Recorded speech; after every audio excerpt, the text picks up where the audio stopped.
China ramping up an AI clampdown on chips. Is this bad news for Nvidia, AMD, and US tech? Check this out. So, Dan, when we're talking about Nvidia in particular, the fact that this isn't a news story, but it seems like the crackdown on Nvidia chips is intensifying. What does this mean for the stock and its revenues out of China? Look, I mean, this is a shot across the bow, not just Nvidia, but ultimately, U.S. tech. Look, and we've seen it, but you're talking about what could be 15, 20 billion per year for Nvidia. Look, I think the bark ultimately could be worse than the bite here, but it speaks to the continued tensions we're going to see in China, and especially when it comes to Nvidia. Look, that's the golden goose. They're continuing to go after the China market, and China big tech wants those Nvidia chips over Huawei. All right, Dan, we were just showing the broader chip sector, Chinese chips, and some other things just a short time ago. What does this mean for the broader chip sector? I'm thinking about AMD in particular that also has a significant China business. Does this signal just a broader pressure on chips? Look, I think it just signals that you're going to have more and more tensions. And the reality is that when it comes to Nvidia, when it comes to AMD, they want continued access to the China market. On the other hand, Beijing, they want domestic, right? In terms of Huawei, that's what they want.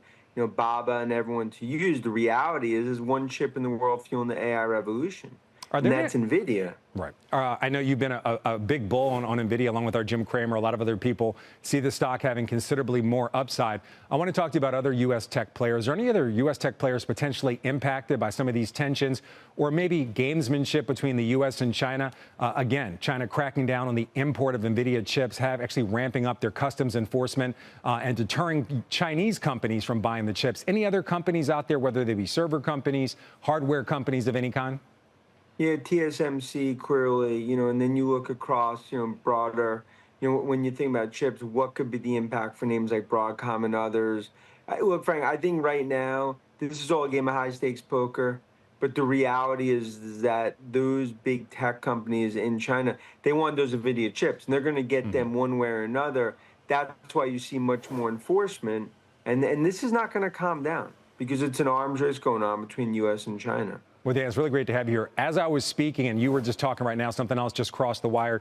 China is accusing Qualcomm of violating its antitrust laws, or at least accusing them of. I don't know if the full investigation happened. Again, just crossing the wires just now. What could this potentially mean for Qualcomm? Yeah, look, I mean, this is just more of the same, because what they're basically looking at is, where are their weak spots? Okay, when it comes to chips, is it Nvidia? Is it Qualcomm? Is it AMD? And Beijing's going to do what they can to try to ultimately, put those barriers up.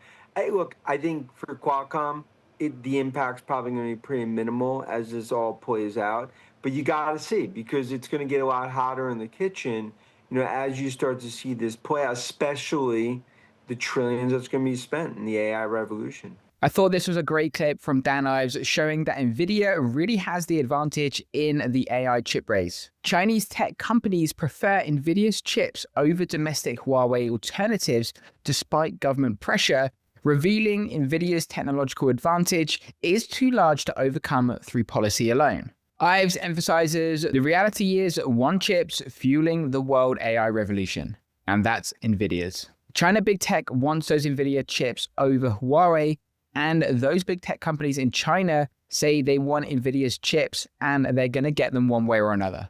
This does reveal something profound about Nvidia's competitive position that goes beyond normal business advantages. In most industries, when a government strongly promotes domestic alternatives and creates barriers to foreign competitors, domestic companies eventually comply. Local firms might prefer foreign products, but will switch to domestic options when regulatory pressure becomes intense or when domestic alternatives reach good enough quality. The fact that Chinese tech companies are resisting this pressure and seeking Nvidia's chips one way or another, despite government preference for Huawei, shows the performance gap is so large that switching would create unacceptable competitive disadvantages. This isn't like smartphones where multiple companies make competitive products and switching between them is feasible. This is a scenario where one company has such a commanding technological lead that substitutes simply don't work for cutting-edge applications. When you're trying to train state-of-the-art AI models, develop competitive AI services, or deploy AI at scale,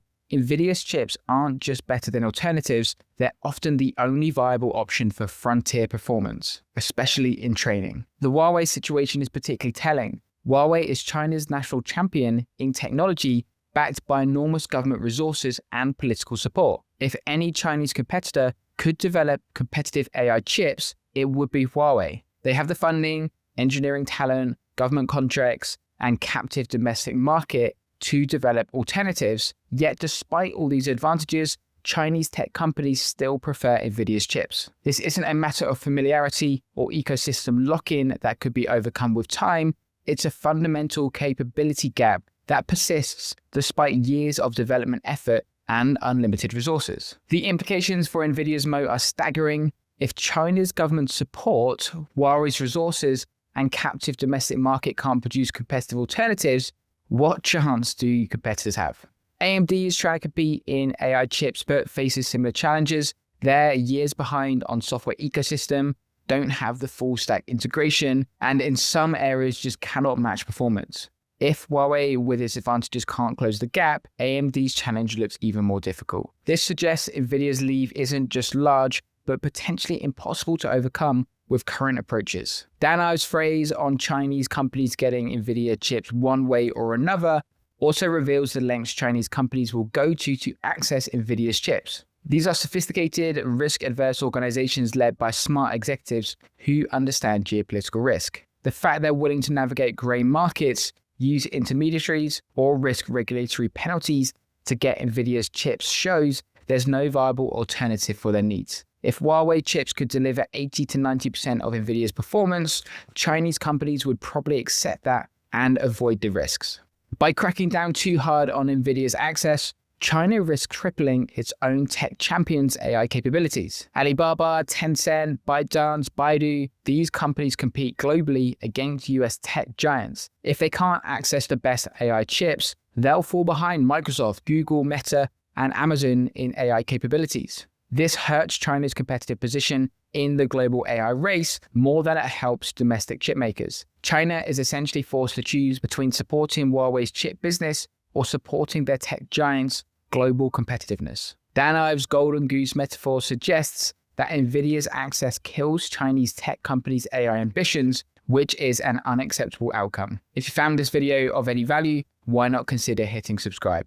Cheers.